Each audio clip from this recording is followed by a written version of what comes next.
bakit ba talaga mainit ang dugo sa kanya ni Rodante Marcoleta? Ah, Pinaliwanag yan kanina ni Senador Ping Lacson sa press con. Sabi ni Senador Ping Lacson, uminit lang naman daw yan sa kanya si Marcoleta nang matanggal or masibak sa pagka-Blue Ribbon Committee Chairman. Mula nang naalis yan sa pagka-Blue Ribbon Committee Chairman, pinersonal na daw siya eh. Pinersonal na daw siya. Ah, Kumbaga, talagang para kay Marcoleta, gustong-gusto niya yung Senate Blue Ribbon Committee chairmanship. Kasi siyempre, pag Senate Blue Ribbon Committee chairman sana si Marcoleta, mag-aano sana yan, grandstanding.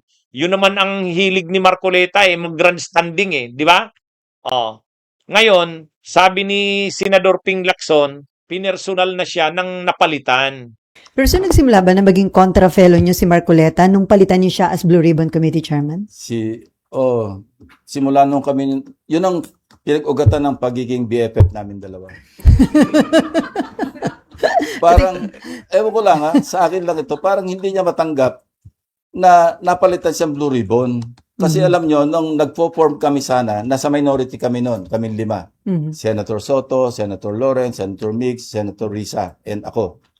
Tawagan namin sarili namin sa Munti Pangarap, Mythical 5. Kami minority. But of course, before the session opened, yung 20th Congress, siyempre, kinakausap namin yung mga ibang pwede naming ma-recruit para pag open ng session, si SP Soto yung maging Senate President. One of them, si Senator Marcoleta. No, dalawa lang yung kanyang parang non-negotiable. Blue Ribbon and Justice. Sabi namin, go. Okay. Kung makukuha ni Senate President, that's yours. Kaya ko lang naman ako sabihin natin na nag-speculate na baka yun ang sama ng loob niya. Kasi 2 hearings lang, napalitan na siya. Kaya lang, ito kasing si Marcoleta, mayabang nga eh. Mayabang. Neophyte siya, baguhan. And yet, gusto niya, siya na ang humawak ng major committee. Tulad ng Blue Ribbon. Major committee yan eh. Actually, sabi nga ng marami, nung naging Blue Ribbon Committee chairman nga si Marcoleta, nung nagsimula sila, nung kasi simula pa lang nitong 20th Congress na Senate, di ba na ang na-elect na Senate President si Escudero. Tapos ang Senate President pro tempore si Jinggoy. Ang Majority Floor Leader si Joel Villanueva. Ang Blue Ribbon Committee Chairman si Marcoleta. Actually, yung pagkakapili sa kanya noon na Blue Ribbon Committee Chairman, medyo napataas na ang kilay ng marami. Bakit Blue Ribbon Committee Chairman kaagad siya? Major committee yan. Pero walang magagawa kasi nga mayabang si Marcoleta. Siyempre, marami sila sa grupo ng Pro Duterte kapalit ng suporta ng mga Pro Duterte Black kay Chis Escudero, ginawa siyang Blue Ribbon Committee Chairman. Nung mga unang hearings ng Blue Ribbon Committee, talagang mayabang na si Marcoleta, di ba? Nung unang hearing pa lang, akala mo, siya. Kaya lang, nung September 8 na hearing, bigla siyang sinibak. Napalitan yung liderato ng Senado. Naging Senate President si Soto. Naging Senate President pro tempore si Lacson. Naging Blue Ribbon Committee Chairman na si Lacson. Kaya sabi ni Senador Ping Lacson, yun daw yung dahilan eh. Bakit mainit sa kanya eh? Bakit mainit sa kanya nung napalitan? Pero sabi nga ni Senador Ping Lacson, kung talagang gusto niya dyan, sabi ni Senador Ping Lacson, wala naman daw problema sa kanya yan. Kahit alisin daw siya sa pagka-Blue Ribbon Committee Chairman. Kaya lang, ang problema nga, nasa minorya si Marcoleta eh. Nasa minorya. Kaya wala naman siyang karapatan na maging Blue Ribbon Committee Chairman. Tapos may sinabi pa si Marcoleta. Nag-privilege speech pa kasi si Marcoleta eh. Sabi ni Marcoleta, nalulungkot daw kasi siya kay Lacson kasi nung dati daw hinahangaan niya ito. Kahanga-hanga daw ito nung mga panahon ng PNP chief daw ito. Magaling daw ang mga pinagagawa nito. Pero ngayon daw, ibang-iba na, nagbago na si Lacson. Nawala na daw yung paghanga niya. Nung umpisa po, talagang ganun na nakita ko po eh. Yung kanyang kagustuhan na maayos natin ang ating bansa. Yung sinasabi niyang track record, maring nung umpisa nandun po yun eh. Hindi ko ikukwento ito kung hindi talagang hinangaan ko siya. Noon. Pero bakit ngayon po ay nagkaiba, Mr. President? Parang yung pedestal na aking hinangaan, yung alamat na nandoon, unti-unting gumuho. Nalulungkot po ako at nangyari yun, Mr. President. Bilib daw sana siya kay Ping Lacson noon. Nung PNP chief ito kasi magaling daw. Tapos ngayon daw, biglang nagbago. Nagbago na daw si Senador Ping Lacson. Kaya nawala na daw yung bilib niya. Pero sabi naman ni Senador Ping Lacson, hindi naman ako nagbago. Ang nagbago si Senador Marcoleta. Kasi nawala na siya sa hulog. Sir, sorry hindi ko lang kung gusto niyo sagutin to. Pero may patutsada po kasi si Senator Marcoleta kahapon sa inyo, yung tungkol daw sa sinabi parang inahangaan daw niya kayo dati and then parang nagbago daw kayo. Gumuho daw yung kanyang paghanga sa inyo. Alam Inilagay nyo, kayo sa pedestal. noong nasa media pa siya, hindi pa siya congressman, hindi pa siya senador, talagang ramdam ko naman yun kasi pag ini-interview niya ako, nag-express naman siya ng admiration for what I was doing sa PNP. Sinabi naman niya na kinonfide niya kay Senate President na hanga ako dyan kasi walang nakagawa ng ginawa niya nung PNP siya. And I also mentioned that in my speech, di ba? Na more than 50 years, consistent naman ako. So ang sagot ko lang, hindi naman ako nagbago at hindi naman ako kailanman magbabago. Ang nagbago si Senator Marcoleta kasi nawala siya sa hulog. Hindi na siya in sync with reality. Hindi ko alam kung bakit. Kasi alam naman natin, di ba, sa balik-taktakan, parang wala sa katwiran madalas. Hindi daw siya ang nagbago, sabi ni Senador Ping Lacson. Ang nagbago daw si Marcoleta. Kasi nawala na sa hulog si Marcoleta. Matindi. Matindi yung bira na yan ni Senador Ping Lacson. Hindi, sa totoo lang, hindi naman talaga nagbago si Senador Ping Lacson. Ano yan yung kanyang advokasya tungkol sa laban siya sa PDAF, laban siya sa pork barrel, yung budget lagi niyang binubusisi yan. Ganun pa naman ang ginagawa niya ito naman kasing si Marcoleta, baguhan sa Senado, ang yabang na. Gusto niya, siya na yung mag-stand out. Gusto niya laging siya ang bida. Hindi naman pwedeng ganun. Sabi nga ng marami, dapat sana nag-ano rin siya, magpakumbaba din siya, nabaguhan siya Kahit naman abogado siya, magpakumbaba siya. Kaya lang wala di ba?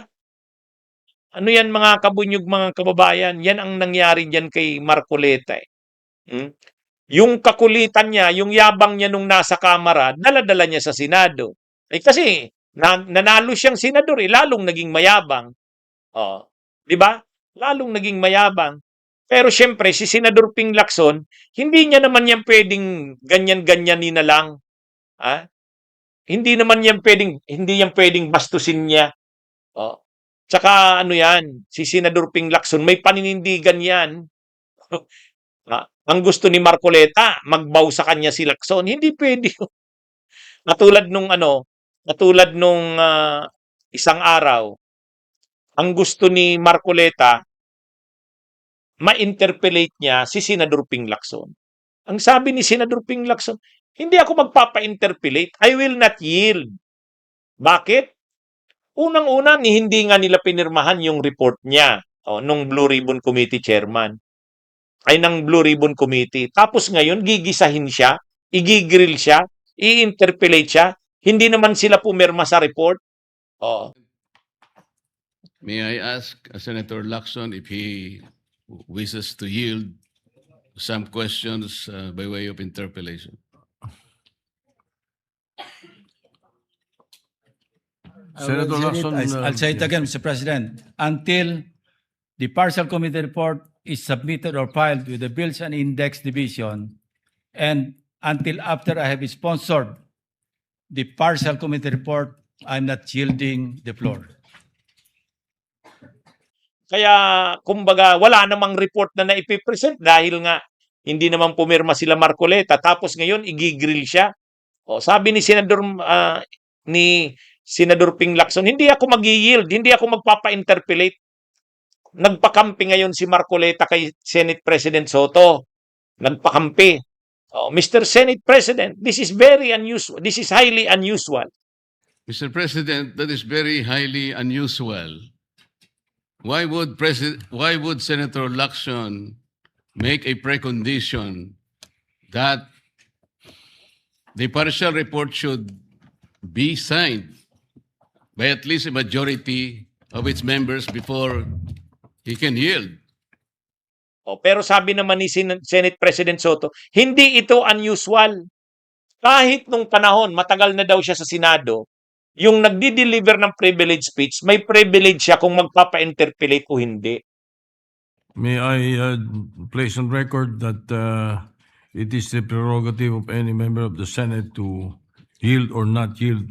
As a matter of fact, in my many years here, Senator Miriam Defensor Santiago, and I'm sure Senator De Estrada is well aware of this, who was with me, Senator Miriam Defensor Santiago, every time she delivers a privilege speech, does not entertain any interpellation. Yes, And Mr. it is her- President, but it this is her is prerogative. this is different.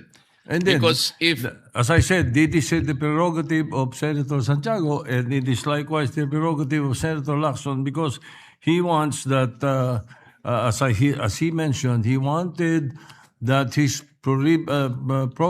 partial committee report be reported out and sponsored before he can answer any questions to that effect. Oh, ang in-example ni Senate President Soto, si Miriam Defensor Santiago. Sabi niya, si Miriam Defensor Santiago nga noon, nag-deliver ng privilege speech, hindi naman na-interpellate. Oh, kaya, tanungin natin si Senator, o si Senate President Pro Tempore Ping Lacson, payag ba siyang magpa-interpellate? Kung payag siya, di pwede. Pero hindi natin siya pwedeng pilitin kung ayaw niya.